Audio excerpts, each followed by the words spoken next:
take a magnesium ribbon. This is the magnesium ribbon. Magnesium is a metal, and burn it. Okay, burn it in a Bunsen burner.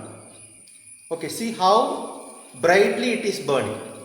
Okay, brightly it is burning, and collect the ash. Collect the ash on a watch glass.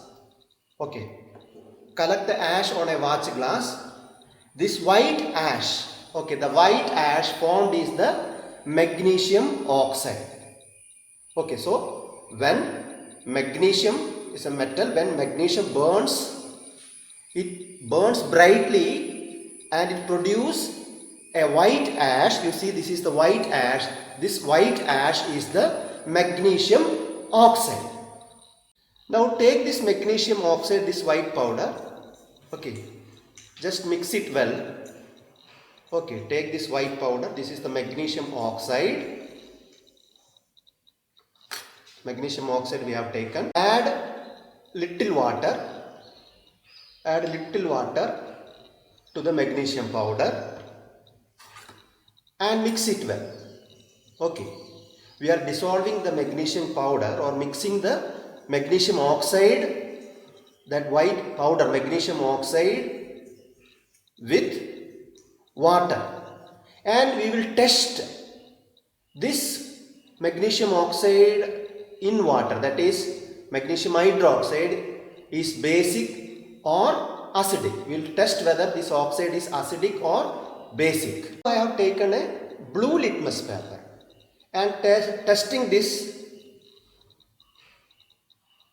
Okay, but it remains blue itself. That means this magnesium oxide is not acidic. If it is acidic, the blue might have changed to red. Okay, so we confirm that magnesium oxide is not acidic. Okay, now the same magnesium oxide we are testing with red litmus paper. See, I am putting red litmus paper. Okay, I am testing with red litmus paper. See, the red litmus part slowly changed into blue. Okay, as the red litmus changes to blue, this magnesium oxide formed is basic in nature. From this we can understand that magnesium, that means metals, when burns it form oxides, and metallic oxide, say for example this is magnesium oxide, is a metallic oxide, which are basic in nature. Okay, this test indicates that the metallic oxides are basic in nature. Are you clear? Okay. See, when we burn magnesium Mg in oxygen O2, magnesium oxide, that white powder is magnesium oxide, MgO, that is magnesium oxide. MgO is magnesium oxide.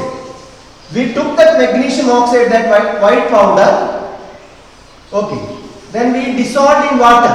We added water, H2O.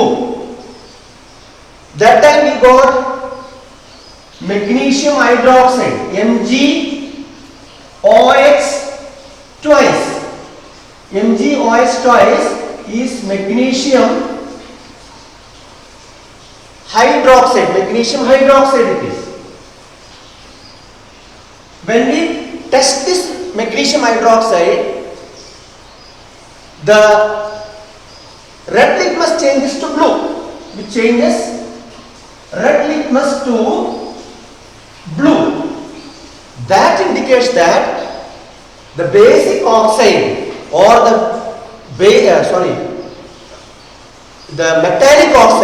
metallic oxides or the metals are basic in nature. Hello children, see, this is the non-metal sulfur. I will show you the non-metal sulfur. See, the yellow color powder, which is the non-metal sulfur. Okay, I am taking this sulfur into a watch glass. See, can you see? Okay, this is the non-metal sulfur.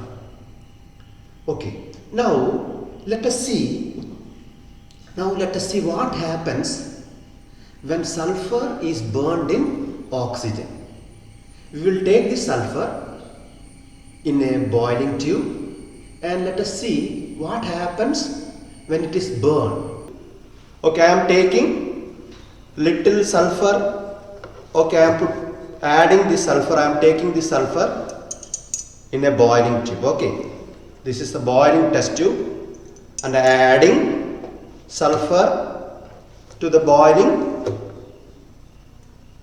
tube. I have added the sulfur. You can see the yellow color sulfur in the test tube now. I am going to heat it. Okay, when I am heating, see the yellow color sulfur is slowly melt and it became liquid. I am again heating. See, I am heating it again. When I am heating it again, it started producing a fume. You see, sulfur dioxide gas is coming out. See, I am testing it with the red litmus paper, the fumes. Okay, see the fumes are coming up. It's actually very poisonous. Sulfur dioxide gas is a poisonous gas. See, the red remained red itself. No change in red. Okay. See, now I am testing the same gas. See the same gas, sulfur dioxide gas, with blue litmus paper. I am showing a moist blue litmus paper. Moist paper you have to take. Moist blue litmus paper I am taking. And see what happens to this blue litmus paper. See the blue litmus paper changed into red. Okay, why the blue is changed into red? The changing of blue litmus paper to red, when I showed sulfur dioxide gas, indicates that sulfur dioxide is an acidic gas. It is acidic in nature. Sulfur dioxide is acidic. Therefore, sulfur dioxide is produced from sulfur. So, non-metals are acidic or non-metal oxides are acidic. So, what we studied? Non-metal oxides are acidic. Now, you understood. Okay, earlier we tested magnesium oxide. In magnesium oxide, what happened? In magnesium oxide, blue litmus paper remained as blue, but the red litmus changes to blue. That indicates that metallic oxides are basic. Metallic oxides are basic, whereas this non-metallic oxides are acidic in nature. So see, metals and non-metals are chemically different from each other. Metal and metallic oxides are basic, whereas non-metal and non-metallic oxides are acidic in nature. So see, just now the gas came out is sulfur dioxide. The sulfur dioxide is an acidic oxide. See, S means sulfur. When it burns with O2, oxygen, okay, when sulfur burns with oxygen, a gas came out. Okay, that gas is SO2, sulfur dioxide gas. SO2 means sulfur dioxide gas. Okay, sulfur dioxide gas is an acidic oxide. Okay, it is an acidic oxide. It is a non-metallic oxide. Okay, this non-metallic oxide, what we did? We showed a moist litmus paper. Moisture means water. Okay, so water, that is moisture, when reacts with sulfur dioxide, H2SO3, sulfurous acid is formed. When sulfur dioxide reacts with water, sulfurous acid is formed. Okay, as it is acid, you know that it is acidic in nature. So, in acidic solution, in acidic oxide, the blue litmus changes to red. As the blue litmus changes to red, it confirmed that the non-metallic oxide, sulfur dioxide, is acidic. So, non-metallic sulfur is also acidic. So, non-metals as well as non-metallic oxides are acidic in nature. Okay, thank you.